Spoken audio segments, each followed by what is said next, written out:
Well, tulla hajohoppi. Nologa is boeven. Pollukas wat tulla fullu potoak. Nu tukoflap. Tuossa sä toko lukas paspatorke. Nälkä tospa tuffutu kulukas patorko bukutukutu. Norkas fushpatorko tu nokoloko, European Speedo, Norkas fushpatorko Portajan. Fortalakas fushpatungo futurki, Siskas fushpatorko locus patungo time remaining for katospatospe. Norkas fushpatorko contact lens, Narkas fotospatofutulo. Narkas fushpatolko. I'm looking for my contact lens. Norkas fushpatolko. Contact lens. Norkas fushpatolko.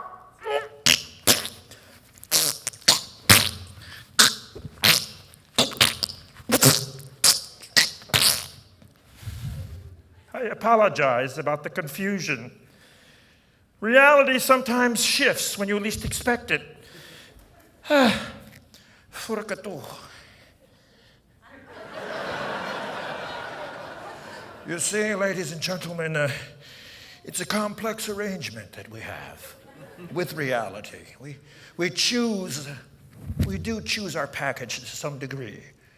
We have to find an entryway into the reality we want to be a player in.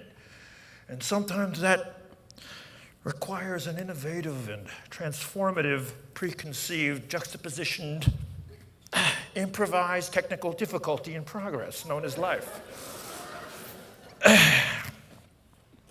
So you see, there are many of us in the audience. I'm not alone. There are 14 individuals who are wearing prosthetic human heads in the crowd. And many more who are not business innovators, but business imitators. We come from the planet Narkaspushpaturku, and we're here to absorb as much entrepreneurial, inventive, touchy-feely, hippie logic as possible. Or Silicon Valley nerddom. It's all good, ladies and gentlemen. We're going to basically, in the end, reproduce you as clones on our planet and then consume you, but it won't be you. It's not going to have your personality. It's just a sort of a flesh farm idea. Actually,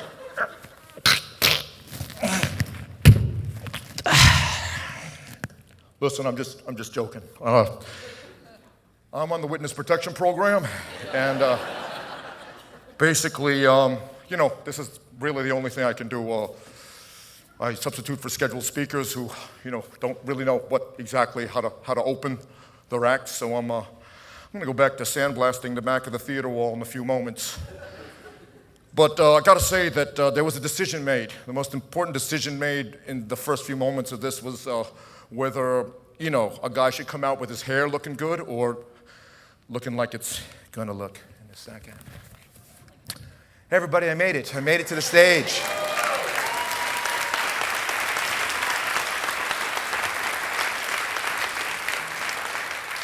This is weird. It's tempting to want to keep these gloves on, but that would change everything. That would really... So that's why I can't keep them on. It just wouldn't be right to the... I'm a performer, and actually one of the last performances that we did, there was a mime, and she kept talking to us. It was bizarre. I'll explain what I do. I'm the director of a creature performance rock band monster parade infiltration unit.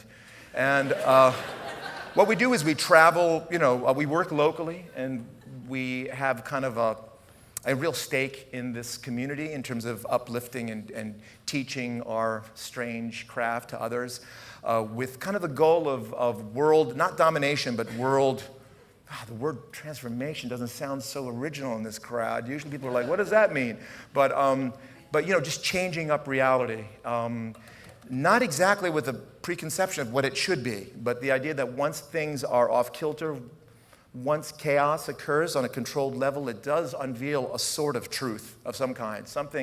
Some sheet falls off of some hidden thing, and at least people know that exists. And so what we do is we are mask theater, puppet, interactive performance people, and we integrate live music, and we do parades, and I've got images and videos of that coming up in a second.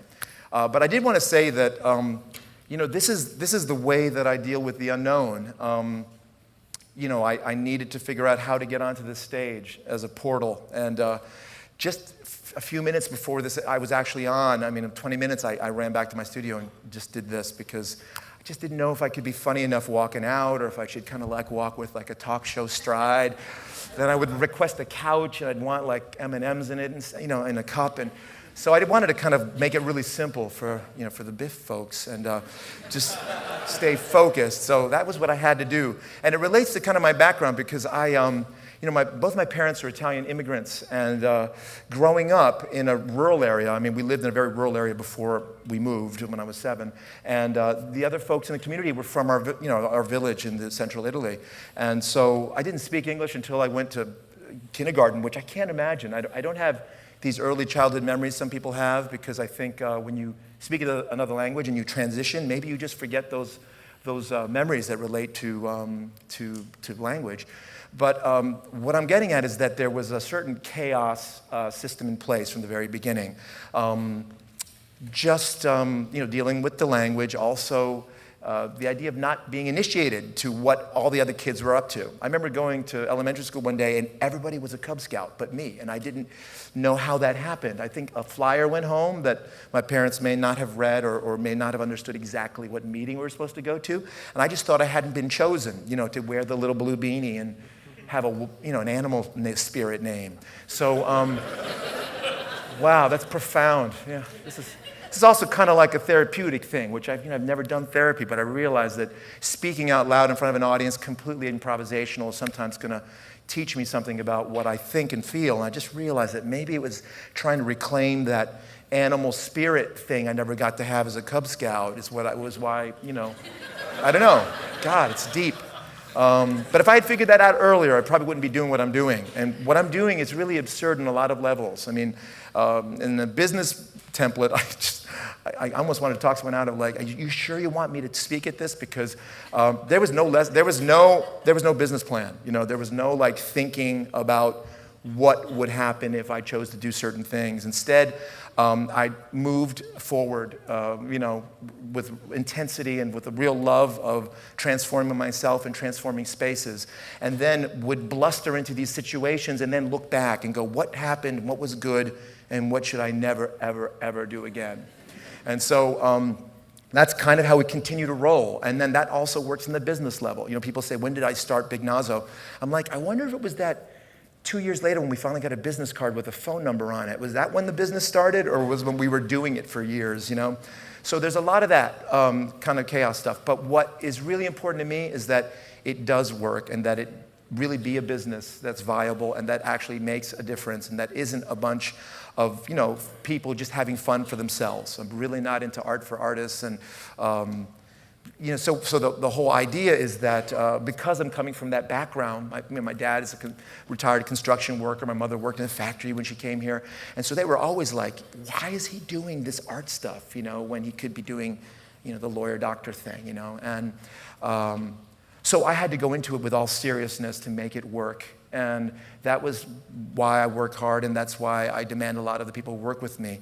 It's not about just expressing yourself, and everything is not all good. It really is about trying to cull a better performance and a better product. And the only way to do that is to be honest and feedback, but yet to let things happen so that people can make those mistakes and learn from it.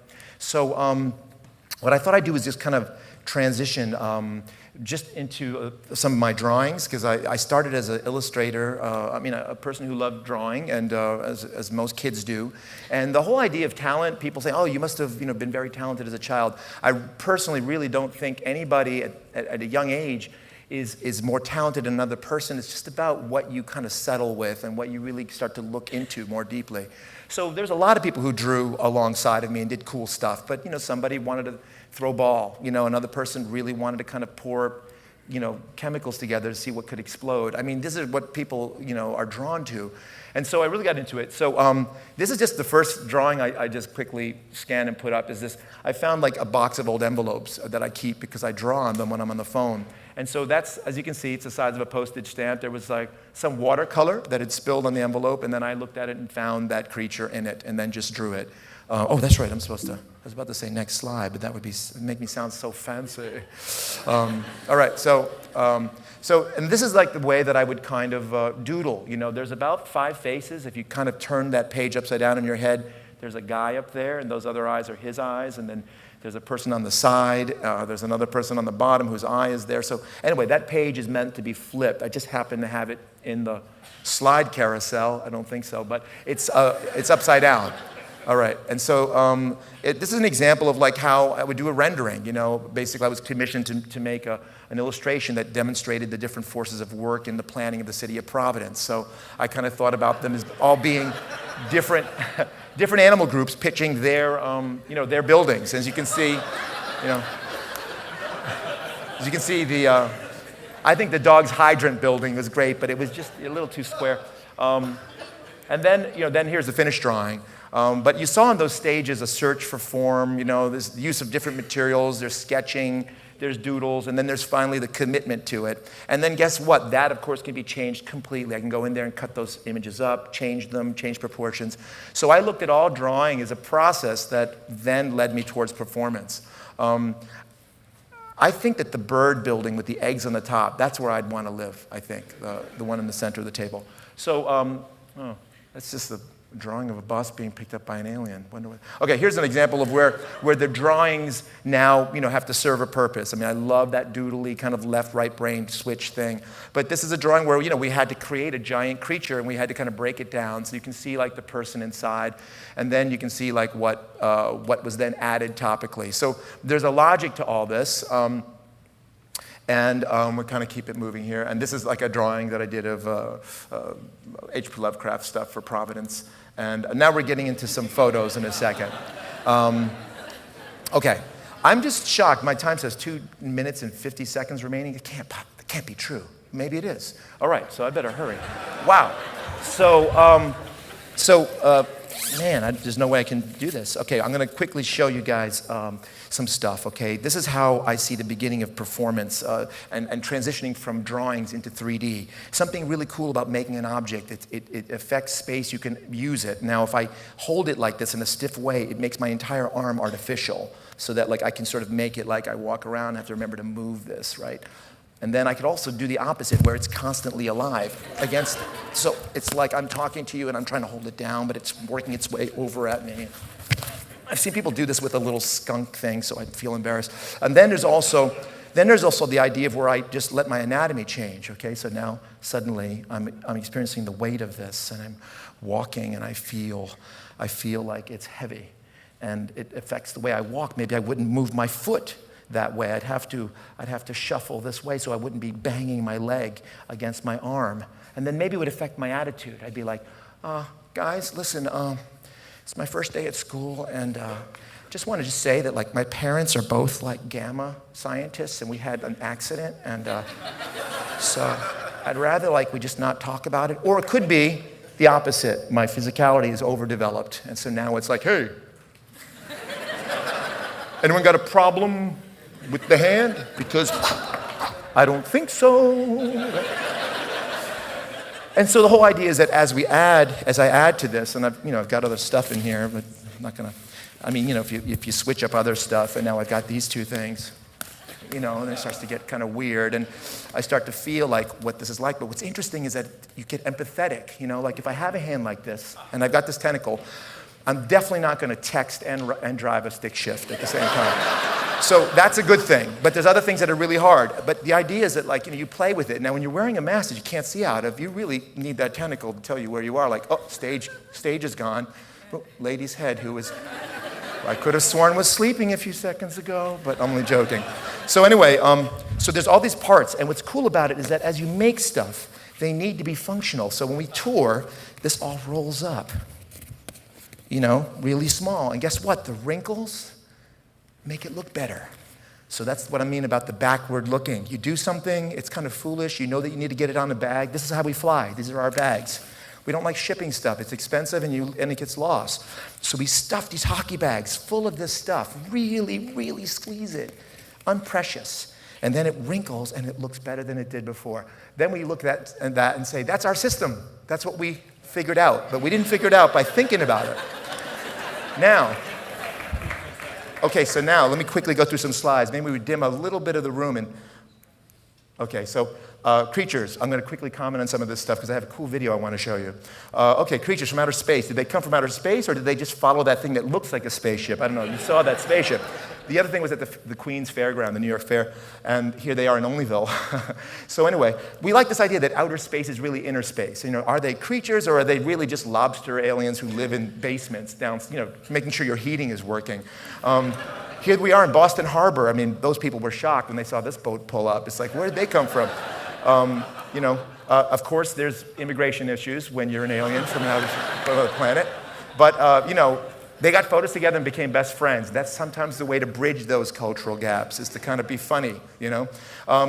Here at my students, I teach a course at RISD called Creature Creation. And so the first day that they're ready, they go out. It's wintertime, obviously. And this student chose to stay there for like 3 hours of the day, evoking interesting pity and love. More characters. Here's a bunch of families that just dressed up in our studio. We're right downtown across from City Hall. People dress up, and then we do spontaneous parades. So as you can see, there's a lot of kind of stuff happening on the streets in front of our place. People walk up. Sometimes we're in there working and people are invited to come in and watch the process. Other times we're in public desperately trying to find a dressing room.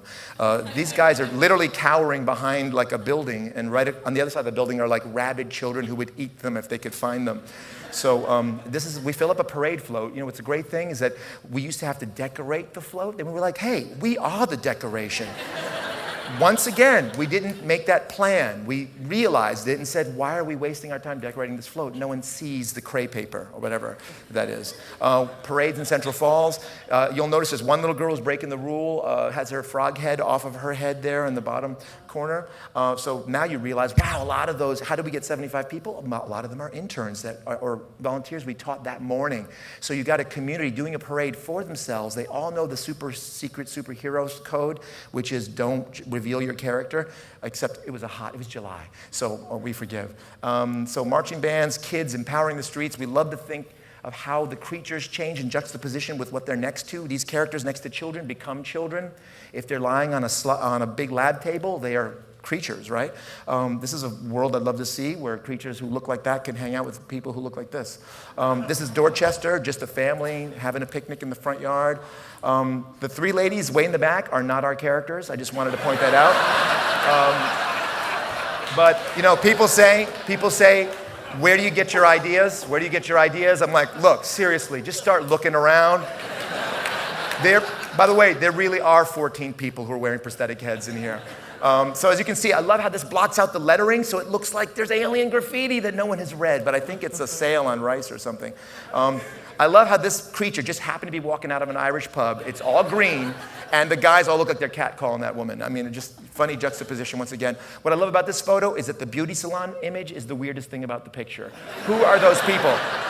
And then, once again, contextually, because of where they're located, the creature looks normal. It's more normalized because people are interacting with it, and those other people are an icon of beauty from '81, maybe. I'm not sure what year that was.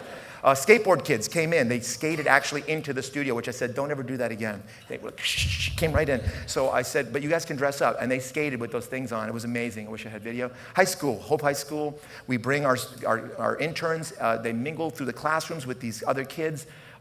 Here we are in Bali, Indonesia. The same thing is happening. It's just a different part of the world. Sorry. So people say, do you scare kids? Every now and then. That's that's up in Canada. There's a lake monster myth, and we couldn't resist. Southside Community Land Trust. Look at the kids in there. That's not a Disney character. There's no four-fingered white gloves, and yet a creature is entertaining these children. And then the same creature on the streets of New York City getting a crowd. And then in a poster in Singapore, because we were performing there, and they found a photo of us on the internet, and then it's part of this groovy ad campaign. So, and this is a Total accident, but it makes sense. Washington protest. I think it was the Colbert thing. Here we are in the Midwest. I mean, you know, whenever we're on tour, we jump out and try to do weird stuff with community music works in downtown, and in Westminster Street. They use the internet too, these creatures. People just dressed up, kids wearing stuff, as you can see, making stuff, painting stuff. These are made by little kids, okay? And you can see that with direction and with a system of thought. These are kids who are considered troubled kids, and they made these beautiful things. I love the tender looks. I mean, you know, they're holding something they made, and that's the most important thing. So I'm wrapping it up now. As you can see, we can do things on the cheap. This is going right back to cardboard. These kids made that, and as they walked by one of the windows, other kids ran to the windows with their own things, and they just had a cardboard puppet show happening, and that's what it comes down to. Here we are in a beach. Yep, we go to the beach. This is a performance we just recently did with Waterfire, the Necronomicon Waterfire, and this is a shot from the steampunk conclave meeting we did with the Waterfire folks 2 weeks ago. I had some videos. It's on our website, folks. Right now, I'd like to just sort of close with, actually, I'm going to close with some music that's in the second video. Okay, let's go to the next one and forget that. And we'll just stick with this one here. And while that's happening, crank it. And I'm basically just going to dance out of here, guys. So, Nurka Spushpa Turka Tungo.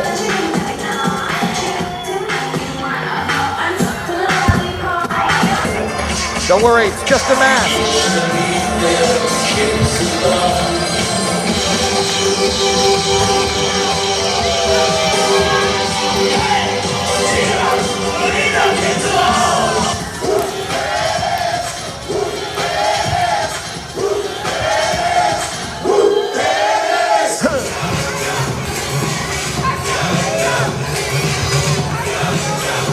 Go crazy. Go crazy.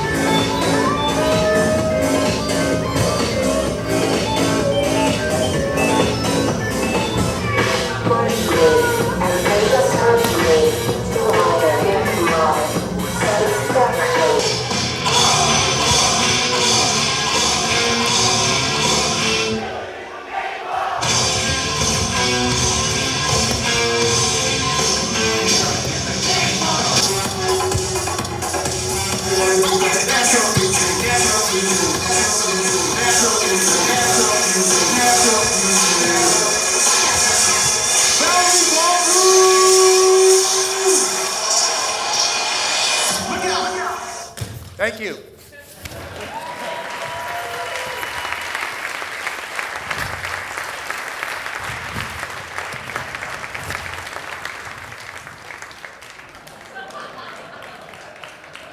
That's how they're made.